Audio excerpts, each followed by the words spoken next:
Je m'appelle Louisa Crisp. Je suis chargée de mission à la Fondation Daniel Mitterrand, France Liberté.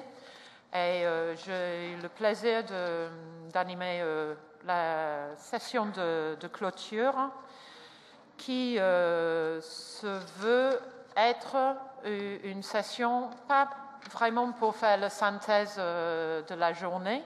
Et il y a eu des notes de prise et puis sur les sites web de Green Cross et France Liberté, vous allez retrouver dans quelques semaines un compte rendu de la journée. Ce qu'on a vraiment souhaité avec cette session de clôture, et avant que Madame la vice-présidente du Conseil régional dise les mots de fin, c'est de donner les paroles aux jeunes. Je pense que c'était M. Vincent ce matin, dans la table ronde de ce matin, qui a parlé des jeunes, des sources d'espoir et des jeunes qui veulent prendre le problème à bras le corps.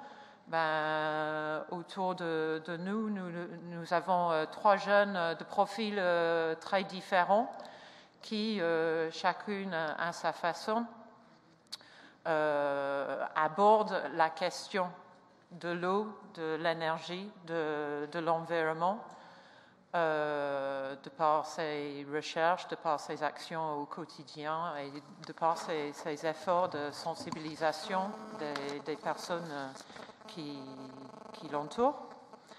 Donc, et ça aurait été difficile de faire à chaud son système de refroidissement en synthèse. Pas mal celui-là. Donc là, ce qu'on a demandé aux trois personnes, c'est de nous livrer quelques éléments, quelques réactions sur ce qui s'est passé dans la journée. Voilà. Donc, on va commencer avec Priska Randimbivololona, qui est à ma droite, votre gauche, qui est consultant indépendant maintenant en énergie renouvelable et qui est ancienne étudiante aux mines ParisTech, où la promotion de 2009 en master d'optimisation des systèmes énergétiques a fait et des travaux qui ont donné un livre et ont organisé un colloque dont le titre du livre et du colloque est Eau et énergie. Donc, ce n'est pas des travaux nouveaux qu'on essaie de voir aujourd'hui. Et en effet, le titre, c'était Eau et énergie, destin croisé. Donc, c'est un livre que vous pouvez retrouver sur Internet. Si vous tapez mine, eau, énergie, destin croisé, vous allez y arriver. Et je pense qu'il y a aussi un compte rendu du colloque qui a eu lieu en octobre 2010 à Sofia Antipolis. Donc, Priska est ingénieure et je vais lui donner la parole pour livrer quelques réactions à la journée. Bonjour, ça fonctionne? Bon, bonjour tout le monde. Donc effectivement, je suis une ancienne élève du Master Optimisation des systèmes énergétiques et j'ai contribué à la rédaction du livre Eau énergie destin croisé. Donc cette réflexion était partie, comme Nadia Vaisi l'avait dit, d'intégrer les externalités auxquelles on ne penserait pas forcément à la problématique énergétique. Donc je ne vais pas vous raconter le livre, hein, je vais parler de ce qui s'est passé un petit peu aujourd'hui. Cette on va dire phase de clôture essaie de répondre un petit peu à la question qui est posée, c'est en quoi l'analyse des interactions entre eau et énergie peut apporter une pierre au débat national sur la transition énergétique. Donc, comme on l'a vu aujourd'hui, il y a un lien intime entre l'eau et l'énergie. Donc, Madame Sadek a dit qu'elle pensait que l'eau et l'énergie étaient mariées pour la vie. Monsieur Bouguera a dit que s'il n'y avait pas d'énergie solaire, il n'y aurait pas de cycle de l'eau. Et de cela, ce qu'on peut dire, c'est que toute modification ou changement dans le cycle de l'eau a des conséquences sur la production et donc le système énergétique. Quand je parle de système énergétique, donc d'un point de vue électrique, pour le cas français, c'est flagrant. L'hydroélectricité sert de clé de voûte en fait à ce système assez particulier qui est basé essentiellement sur du nucléaire, comme chacun sait. Et hydroélectricité, clé de voûte, dans le sens où c'est une énergie flexible, mobilisable très rapidement et en grande quantité, et qui permet d'assurer l'équilibre offre-demande sur le réseau électrique français. Point essentiel. Ensuite, en termes de chauffage, l'eau, c'est un vecteur de chauffage, puisque c'est un fluide caloporteur. Donc en France, on a beaucoup de chauffage électrique, mais on a aussi du chauffage dit par vecteur eau. Et enfin, en termes de mobilité, pour aborder tous les aspects de l'énergie, actuellement, on va dire le pétrole, avec tout ce qui... donc l'eau intervient à ce niveau-là, au niveau de l'extraction, et puis après, il y a tout ce qui va être transport par voie fluviale, etc. Donc, débattre sur la transition énergétique, on voit bien que ce lien fort entre l'eau et l'énergie, et débattre sur la transition énergétique, en fait, c'est intégrer à la réflexion sur l'énergie la question de la gestion de l'eau, notamment. Donc, il faut avoir une approche systémique et non pas décloisonnée, parce que si on part sur une approche décloisonnée, on va droit dans le mur. Et ça a déjà été abordé tout au long de la journée. Je voulais également un petit peu aborder l'aspect des acteurs. Finalement, on a parlé de territoire, mais on n'a pas parlé, par exemple, des gros industriels de l'eau. Donc en France, pour ne pas les citer, on a Veolia et Suez Environnement, qui ont donc un monopole, on va dire, sur la question eau, on va dire. Mais il faut savoir que ces industriels, ils sont impliqués activement dans l'énergie et qui sont en train d'essayer de développer des doubles compétences, donc des équipes avec une compétence énergie et une compétence eau, et qui développent des offres type Green Cubes pour Suez et Degré Bleu, par exemple, au niveau de la Lyonnaise des Eaux, qui en fait cherche à utiliser les eaux usées, l'énergie thermique des eaux usées pour faire du chauffage. Donc il y a quand même une prise de conscience des industriels, qu'elle soit économique ou environnementale, il y a quand même quelque chose. En termes de territoire, donc, il y a beaucoup de développement de projets au niveau des réseaux de chaleur urbains qui sont faits, et la valorisation donc, des eaux usées. On pourrait aussi se poser la question, je crois qu'elle a été évoquée tout à l'heure, de récupérer par exemple les eaux de pluie, puisque l'eau c'est un fluide caloporteur, ça peut aussi être un fluide thermodynamique, et en plus on pourrait généraliser les usages domestiques avec de l'eau de pluie, pourquoi pas. En France, je crois qu'on manque un peu de législation à ce niveau-là. Et enfin, au niveau du citoyen, il y a des initiatives citoyennes, notamment en Bretagne, donc, qui ont été évoquées tout à l'heure par Enercop notamment. Il y a toute cette conscience liée avec ces quasi-îlots énergétiques que sont la Bretagne et la PACA, avec notamment la mise en place du système EcoWatt, avec les alertes de pics de production électrique. Et, enfin, il y a tout ce qui est production décentralisée et isolation thermique des bâtiments, avec toutes les nouvelles réglementations thermiques, bâtiments BBC, les bâtiments BPOS, donc BPOS pour les bâtiments à énergie positive, etc., qui viendront dans un futur à moyen terme, on dira, je pense. Et enfin, il y a beaucoup de synergies qui se développent, c'est-à-dire utiliser les déchets des uns comme entrant des autres. Donc on peut voir des synergies qui peuvent se créer à l'échelle locale, au niveau du territoire, par exemple entre agriculture, industrie, eau, énergie, et ce un petit peu dans tous les sens. Tout à l'heure, il a été évoqué l'histoire du maïs en Allemagne utilisé pour la méthanisation. Pour moi, en fait, cette histoire de méthanisation, il s'agit de développer un cercle vertueux. Donc, il ne s'agit pas forcément de développer des cultures énergétiques pour faire de l'énergie, en tant que business model, etc. Mais de valoriser des déchets. C'est-à-dire qu'on prend quelque chose qu'on n'utilisait pas et qu'on va essayer de réutiliser, de revaloriser, pourquoi pas produire de l'énergie. Et donc, il peut y avoir des dérives. Il me semble cependant qu'en France, le gouvernement a refusé de valoriser la culture énergétique pour la méthanisation. Mais je me trompe peut-être à ce sujet.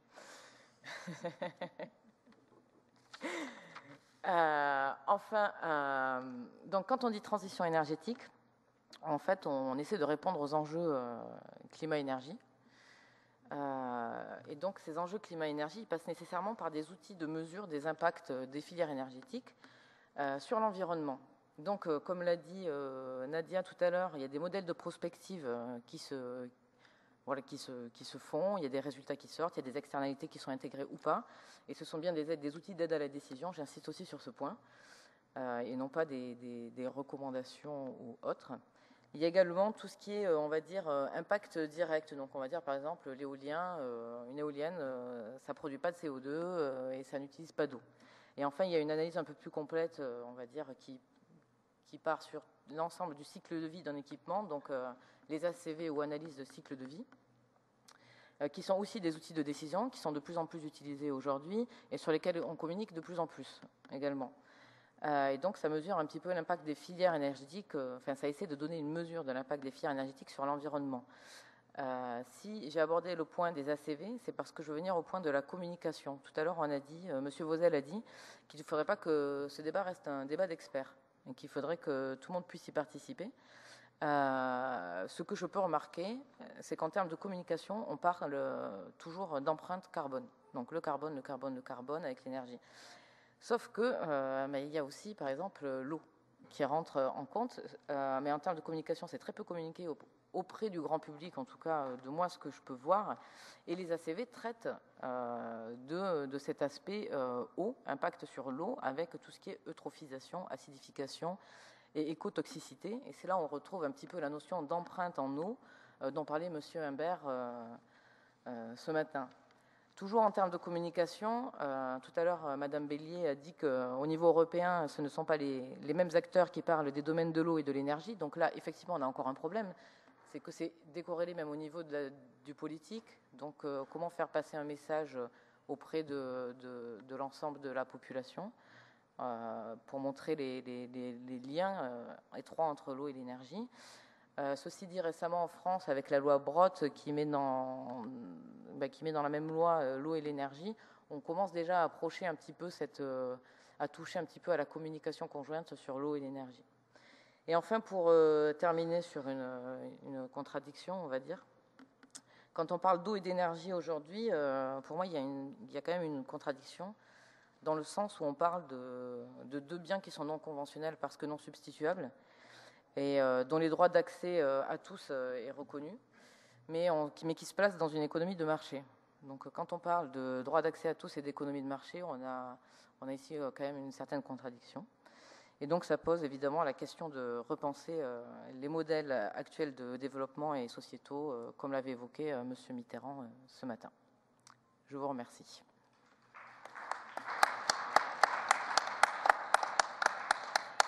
Donc, Prisca, merci beaucoup de nous avoir rappelé de certains points qu'on a abordés dans la journée, mais aussi de nous rappeler qu'il y a, les choses ne sont pas complètes et qu'il y a d'autres solutions qui n'ont pas été évoquées, et d'avoir relevé la question de la communication, notamment auprès des populations et sur l'eau et autres, pour que ça ne reste pas un débat d'experts.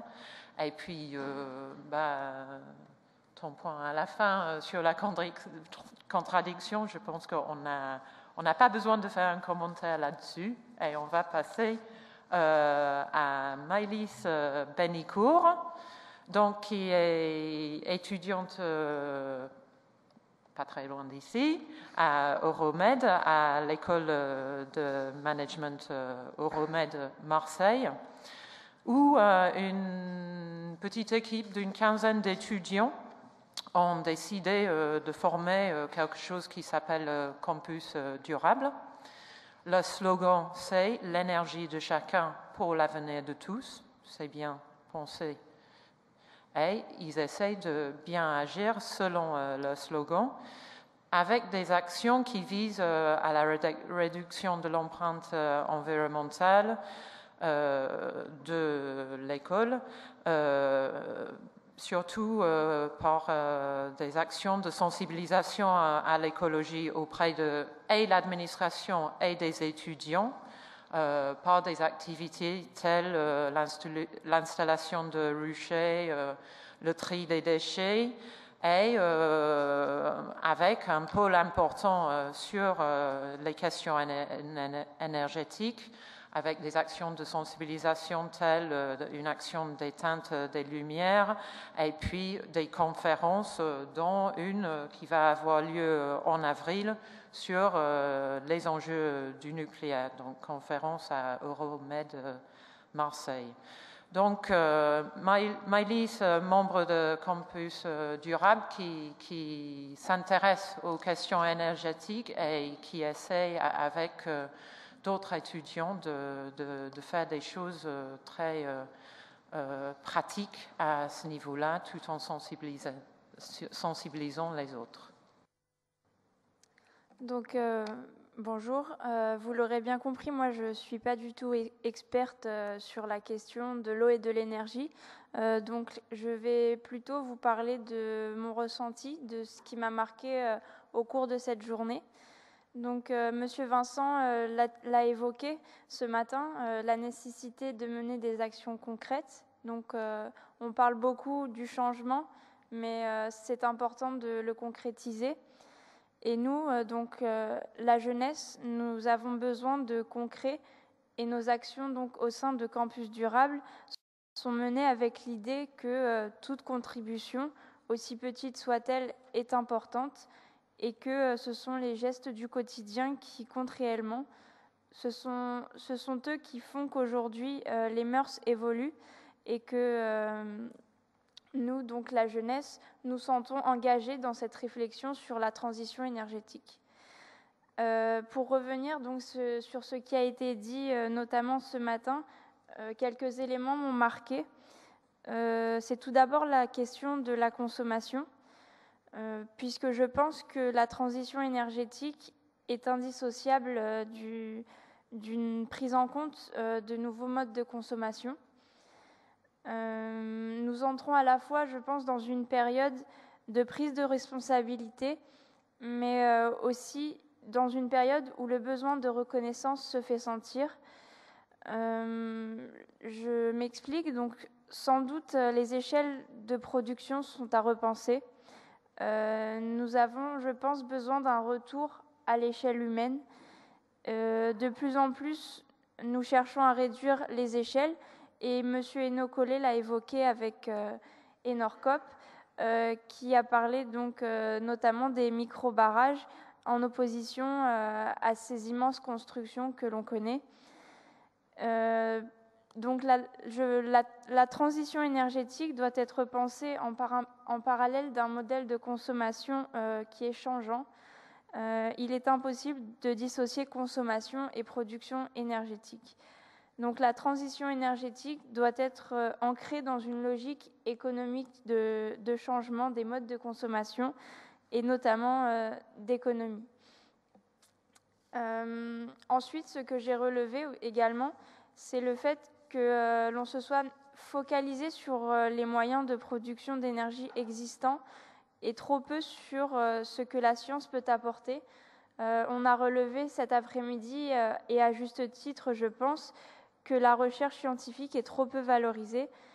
Et je trouve que pour cette transition énergétique, nous nous appuyons trop sur des acquis et sur des moyens de production qui sont déjà bien connus.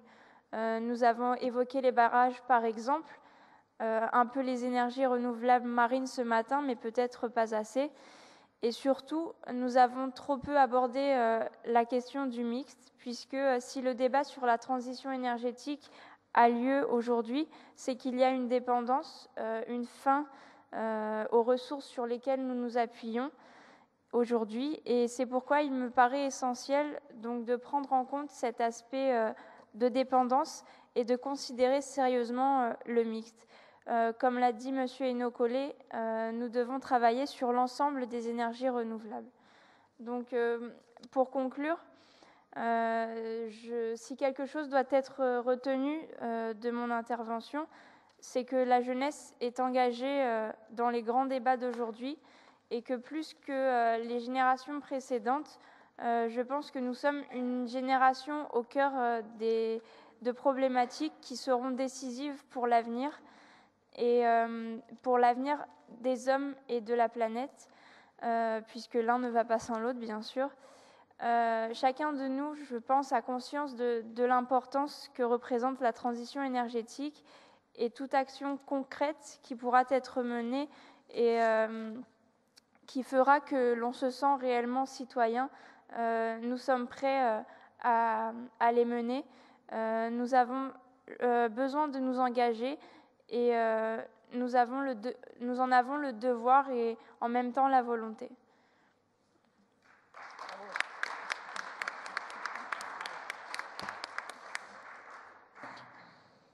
Donc, merci beaucoup à Maëlys qui nous affirme que non seulement la jeunesse est consciente des questions qui tournent autour de l'énergie, mais aussi que la jeunesse est prête à relever ce défi. Merci beaucoup pour tes réactions très engagées. Alors, on va passer à notre troisième et dernière témoin. Oui. Il n'y a pas féminin à témoin. Non. Très bien. Qui est Aurore Bimon. Donc, Aurore est étudiante en master sciences et politique de l'environnement à Sciences Po Paris et à l'université Pierre et Marie Curie. Plus spécifiquement, elle est secrétaire générale du Think and Do Tank. Et là, il n'y a pas de... Je ne peux pas en français. Ça n'existe pas. C'est un laboratoire d'idées et d'action en français. Parfait. Qui s'appelle Climat. Et je ne vais pas vous expliquer le jeu de mots en anglais là-dessus, mais on est potes sur le climat. Voilà. Et là-dedans, elle est responsable de la valorisation de la recherche en tant que pour Climat. Donc, Climat, c'est une organisation d'étudiants de plusieurs pays du monde qui partagent leur recherche, leur expérience, aussi leurs avis et connaissances autour du question du changement climatique et qui est né, je pense, à partir d'une simulation de COP sur le changement climatique qui a eu lieu à Paris en 2011. Et l'idée de ce réseau de jeunes, c'est de faire entendre les voix des étudiants pour impacter les décisions et les politiques sur les questions de changement climatique.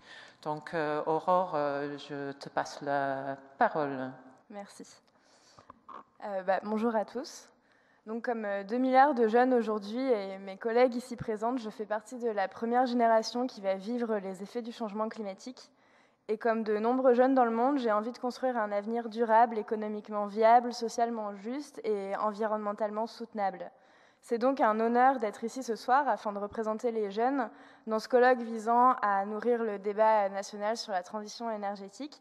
Je remercie donc la Fondation Daniel Mitterrand et Green Cross France et Territoires de nous avoir invités. Donc le maître mot de la journée aura sûrement été complexité. On l'a vu, le nexus eau-énergie nécessite une approche interdisciplinaire, interculturelle et intersectorielle. En effet, les problématiques eau-énergie soulèvent de nombreux enjeux divers et variés. Premièrement, des enjeux économiques, car toute activité économique, toute production économique implique une recherche nécessaire de bénéfices et d'un moindre coût. Les problématiques eau et énergie soulèvent également des enjeux financiers, car il faut trouver des mécanismes de financement afin d'inciter les acteurs privés à investir dans des technologies plus propres. Ils soulèvent des enjeux environnementaux liés à la raréfication des ressources en eau et en ressources énergétiques, liés à la lutte contre le réchauffement climatique et liés à la préservation de l'équilibre des écosystèmes. Enfin et surtout, les problématiques d'eau et d'énergie soulèvent des enjeux sociaux. Des enjeux sociaux d'une part, car l'accès à l'eau et à l'énergie doivent être abordables pour tous, car ils doivent être un droit pour tous. Il faut donc repenser le modèle de production tout en prenant en compte la question de l'acceptabilité sociale. Un autre enjeu social provient, et plus global cette fois-ci, provient du fait que de nombreuses personnes dans le monde entier vivent d'une agriculture de subsistance, c'est-à-dire qu'ils sont hautement dépendants aux variations de la disponibilité des ressources en eau et en énergie. Ça soulève des enjeux de santé liés à la contamination des eaux, je pense notamment aux perturbateurs endocriniens, etc. Et enfin, des enjeux sociaux de déplacement de population qui impliquent par exemple l'implantation de grands barrages en Inde et en Chine. Donc, bref, on le voit, la complexité du problème est colossale et le nombre d'interfaces disciplinaires est tel que nous ne pourrons obtenir des réponses sans changer de manière de penser. Donc aujourd'hui, nous avons besoin d'une vision nouvelle, d'une vision innovante qui soit transversale, englobante et non formatée. La dépendance au sentier des politiques publiques ainsi que l'enracinement des vieux paradigmes sont un piège qu'il faut absolument savoir déjouer. Ces vieilles habitudes sont un frein à la dynamique de transition écologique que nous devons aujourd'hui mettre en place de façon imminente. Bien sûr, le dialogue est nécessaire et la concertation est plus que souhaitable, mais il faut changer de manière de penser.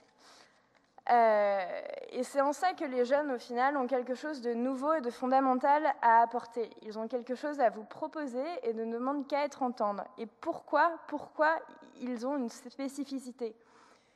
Ils ont cette spécificité, en fait, d'avoir l'image globale en tête, parce qu'ils ne sont pas encore spécialisés, ils ne sont pas encore experts dans un domaine. Certains sont en double cursus, comme moi.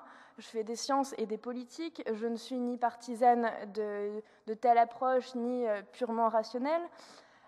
Ils ont la chance d'être nés à une époque où Internet leur a permis de se visualiser comme appartenant à un globe et non à un bloc, le bloc capitaliste ou le bloc soviétique, et non à une corporation.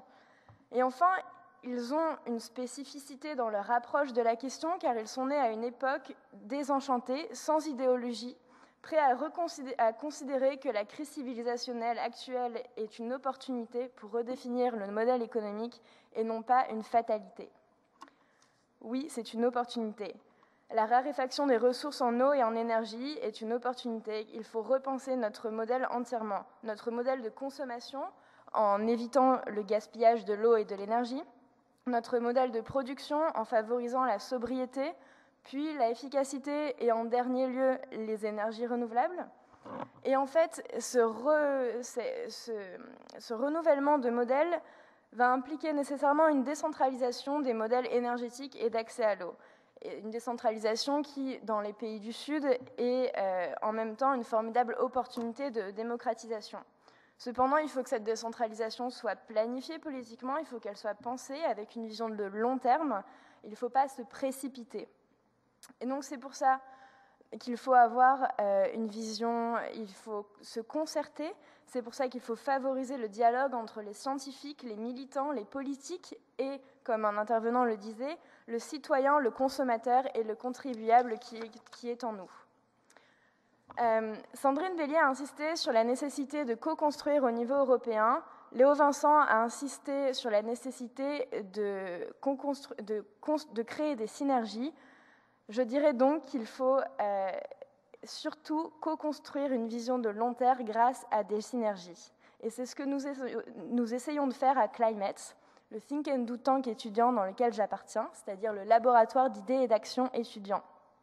Climate, en fait, c'est un rassemblement de jeunes internationaux provenant de disciplines totalement différentes qui visent à trouver et à mettre en place des solutions innovantes au changement climatique.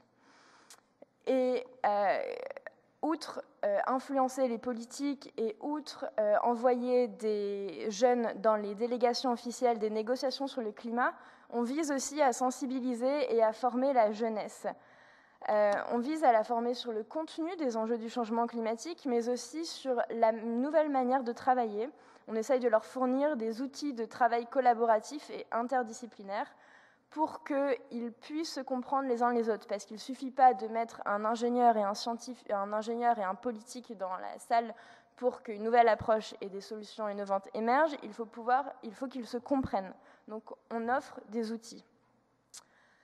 Et je finirai sur le fait qu'il faut surtout regarder ce qui marche, comme Monsieur Lecor nous a invités à faire. Il faut regarder ce qui fonctionne dans les pays du Sud, dans les pays du Nord. Il faut essayer de ne pas plonger dans ce pessimisme facile. Et il faut essayer de garder un optimisme, il faut avoir du rêve, car c'est ce rêve qui nous portera et qui nous permettra de réaliser cette transition écologique. Je finirai enfin par une citation de notre cher émérite Gandhi, qui a dit que croire en quelque chose et ne pas le vivre, c'est malhonnête.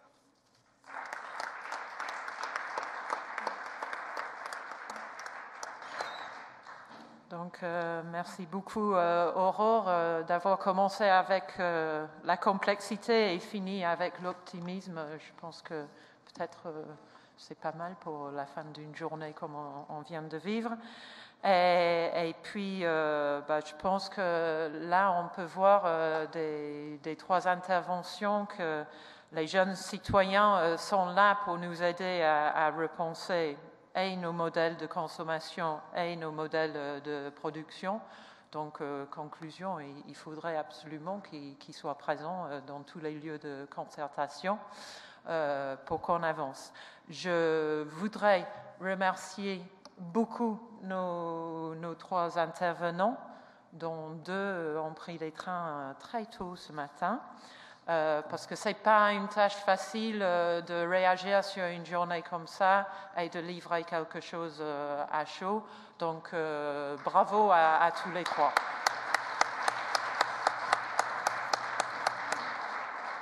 Donc, juste avant de passer la parole à ma gauche pour les mots de fin, je voudrais, j'espère que je peux parler aussi au nom de Green Cross France et Territoires. Je ne vois pas Nicolas, mais je présume que je peux au nom de Green Cross et la Fondation Daniel Mitterrand.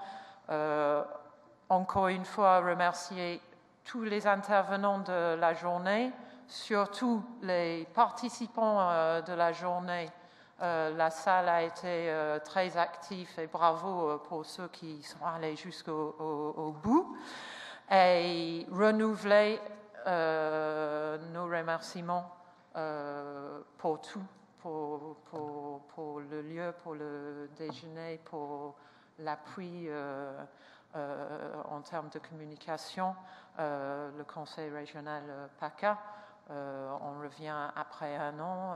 L'année dernière, c'était au Planète et Peuple. On a été traités comme des reines et des rois.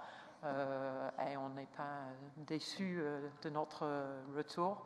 Alors, on se demande qu'est-ce qu'on va organiser l'année prochaine. Où et quoi. Donc, merci beaucoup au Conseil régional.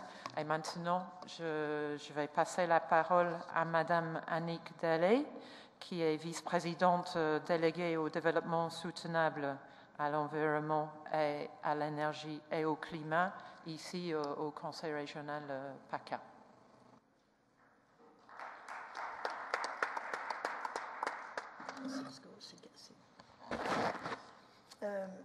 Bonjour mesdames et messieurs, et je voudrais saluer mon collègue conseiller régional Alain Nicolas, et je peux dire aussi bonjour à un certain nombre d'amis qui sont dans la salle. Alors il me revient la responsabilité de conclure cette journée d'échange sur l'eau et l'énergie, à laquelle je regrette de ne pas avoir pu participer, mais ma charge de développement, ma charge de vice-présidente au développement soutenable, pour faire court, est quelque peu prenant, et j'étais en réunion dans le pays d'Aix aujourd'hui, et donc vraiment je regrette. Mais beaucoup d'échanges fort intéressants ont été menés lors des 3 tables rondes de cette journée. Si j'en juge par la synthèse qui a été remarquablement faite par nos 3 jeunes intervenants, que je voudrais moi aussi remercier beaucoup, parce qu'effectivement, et vous venez de le dire, elles ont donné un vent d'optimisme qui, dans cette période de crise, n'est pas si courant. Et Aurore, c'est une... vous allez prendre une boutade, mais franchement, vous avez un discours qui est le mien en permanence. Donc, je vous propose une carte à la sortie d'un certain parti politique. Voilà. Franchement, bravo. Et je voudrais évidemment retenir quand même de l'intervention de Prisca, on dit, c'est ça, de Prisca, Maëlys et Aurore, quelques mots qui m'ont paru vraiment, voilà, j'en ai retenu que 3. Donc, évidemment, le lien intime dont vous avez parlé sur l'enjeu de l'eau et de l'énergie et ce lien intime, et la complexité finalement que ce lien engendre, et puis aussi évidemment les enjeux sociaux et environnementaux qui sont évidemment aussi liés. Et je voudrais vous féliciter, Maëlys, sur... et je pense que quelquefois, je vais vous piquer le nom de votre campus durable, l'énergie de chacun, l'avenir de tous. Je trouve qu'effectivement, en un mot, c'est résumé. Je souhaiterais, moi, pour conclure cette journée, vous apporter quelques éléments d'actualité sur les politiques régionales de l'eau et de l'énergie qui sont dans ma délégation. Alors, rassurez-vous, je vais essayer seulement d'être bref, car il est tard. Tout d'abord, quelques mots de plus, parce que je sais que ça a été abordé par le président, j'ai lu son discours, et puis, Prisca l'a dit aussi, sur l'organisation en région du débat national sur la transition énergétique. Près de 40 débats vont avoir lieu sur notre territoire régional. Et donc plusieurs vont avoir lieu dans les universités, les écoles d'ingénieurs, les IUT et probablement, parce que je sors d'une réunion avec les CFA, avec aussi les CFA et bien entendu les lycées dont nous avons la charge en région. Alors je vous invite à vous informer et à contribuer sur le site de la région. Donc c'est http etc. www.transition-énergétique-paca.fr. C'est important.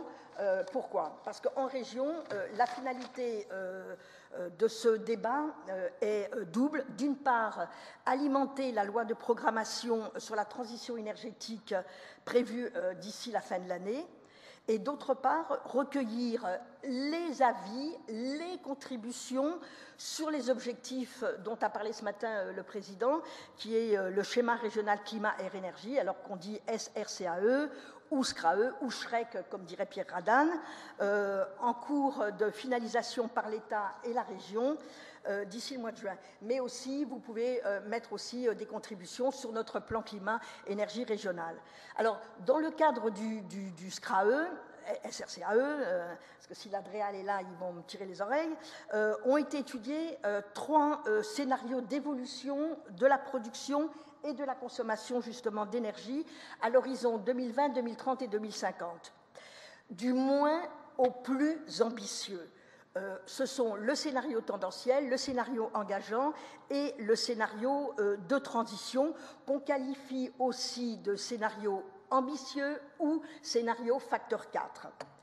Seul le scénario de transition ou ambitieux permet à la région Provence-Alpes-Côte d'Azur de contribuer justement aux objectifs du facteur 4, c'est-à-dire la division par 4 de nos gaz à effet de serre d'ici 2050. Et c'est évidemment indispensable, et vous l'avez évoqué Aurore, pour contenir le changement climatique. Alors moi je dis souvent le dérèglement climatique, parce que c'est quelquefois plus percutant pour les citoyens, parce qu'ils disent mais ça, on ne change pas de climat. En plein mois de mars, on peut avoir 20 degrés, mais on peut aussi avoir moins 3, moins 11 sur Paris. Donc, ce dérèglement climatique, il faut le contenir dans des limites supportables pour tous. Donc, ce scénario ambitieux prévoit la diminution de 60% des consommations d'énergie qui seront satisfaites à 90% par des énergies renouvelables sur le territoire. d'ici 2050. Hein, c'est le scénario ambitieux, ça va jusqu'à 2050. Et comme l'a dit Maëlys, il faut aussi changer de comportement.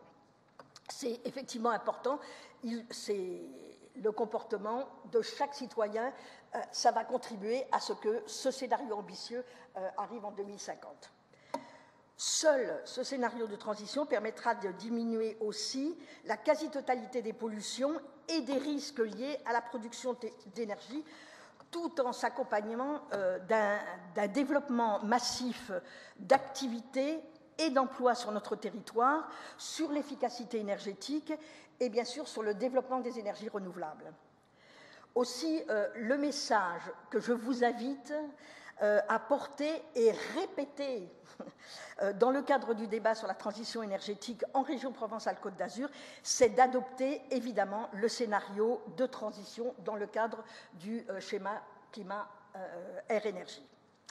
Le deuxième sujet dont je souhaite vous parler, c'est la gouvernance régionale de l'eau. Notre région, et puis je sais que le président l'a évoqué ce matin, depuis plusieurs années pilote une démarche largement partenariale, très partenariale avec tous les acteurs de l'eau. Il s'agit du schéma régional de la ressource en eau qu'on appelle le SOURCE.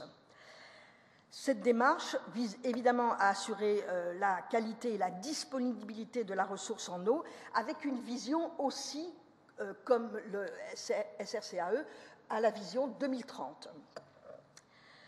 Donc, avec l'ensemble des acteurs, je l'ai dit, et aussi des usages évidemment de l'eau. Nous vivons aujourd'hui une étape importante du SOURCE, car le Conseil régional donc, va voter en avril la charte régionale de l'eau que j'ai apportée, que vous trouverez sur le site aussi, la charte régionale de l'eau. Troisième étape du SOURCE, après le diagnostic partagé, l'élaboration des orientations stratégiques dont vous a parlé le président ce matin, parce que c'est basé sur 5 principes fondateurs, et le président vous les a donc cités. Dans la foulée, nous pourrons acter la naissance d'une instance de gouvernance à l'échelle régionale, parce que ce n'est pas le SOURCE fini aujourd'hui, mais bien entendu, il faut une continuation avec cette instance de gouvernance pour toutes les années futures. Et cette instance s'appellera l'Agora, ce qui semble logique. Alors, je ne vous décris pas parce que c'est l'Agora, c'est évidemment un acronyme qui rassemblera tous les acteurs locaux, les institutions, les collectivités, les entreprises, la société civile, le monde de la recherche, les universités, etc. J'ai le plaisir de vous annoncer, et vous pouvez noter sur vos calepins, que la matinée du 13 mai, donc à la région, sera dédiée à un grand forum justement de restitution des travaux du SOURCE, avec en particulier la présentation de la charte régionale de l'eau et de l'instance de gouvernance de l'Agora.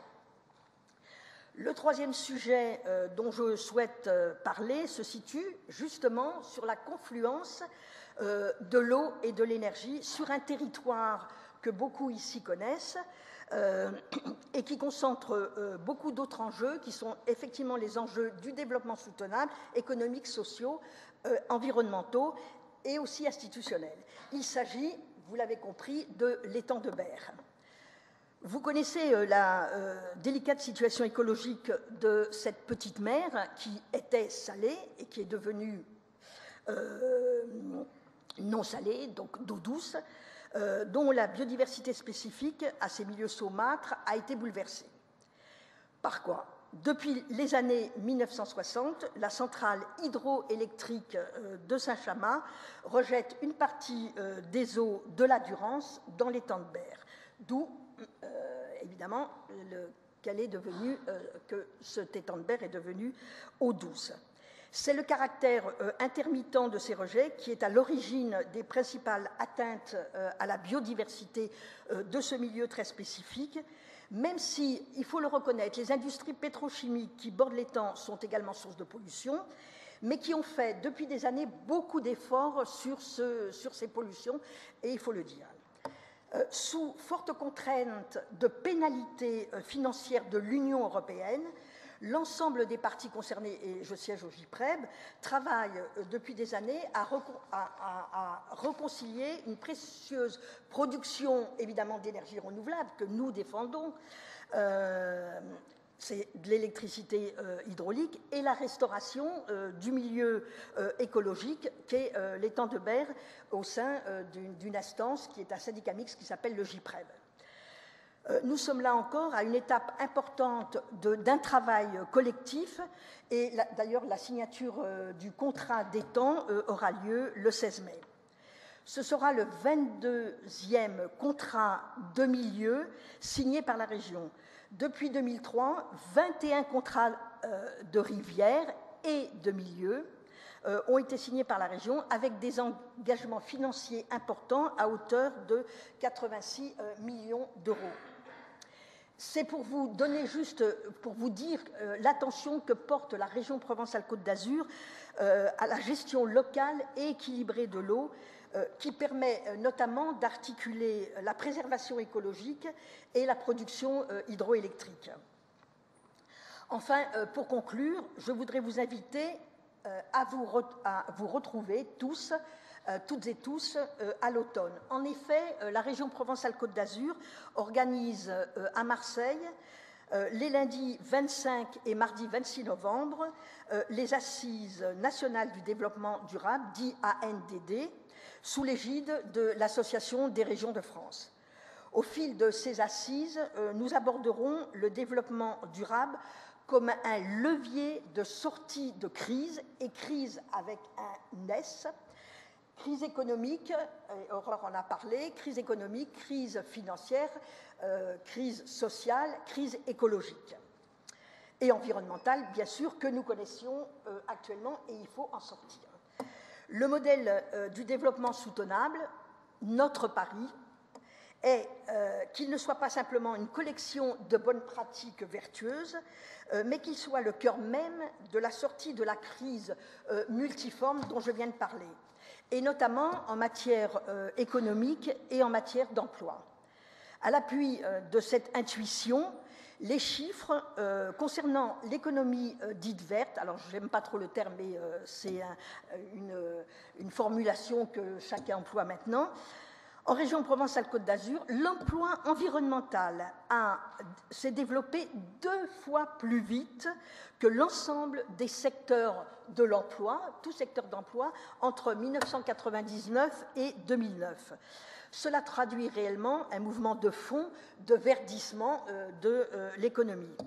C'est non pas la transition énergétique, mais c'est la transition écologique de l'économie qui est en marche, et tant mieux, pour les générations futures que vous représentez.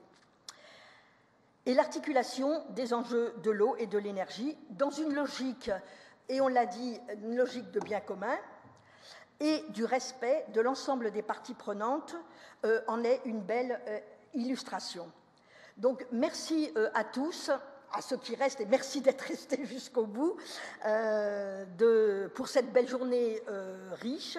Merci de votre intention, et merci donc de nous avoir donné de l'espoir par votre synthèse ici, la jeunesse. Et donc, je vous revois le 25 et le 26 novembre, donc à Marseille. Et bon retour dans vos différents territoires.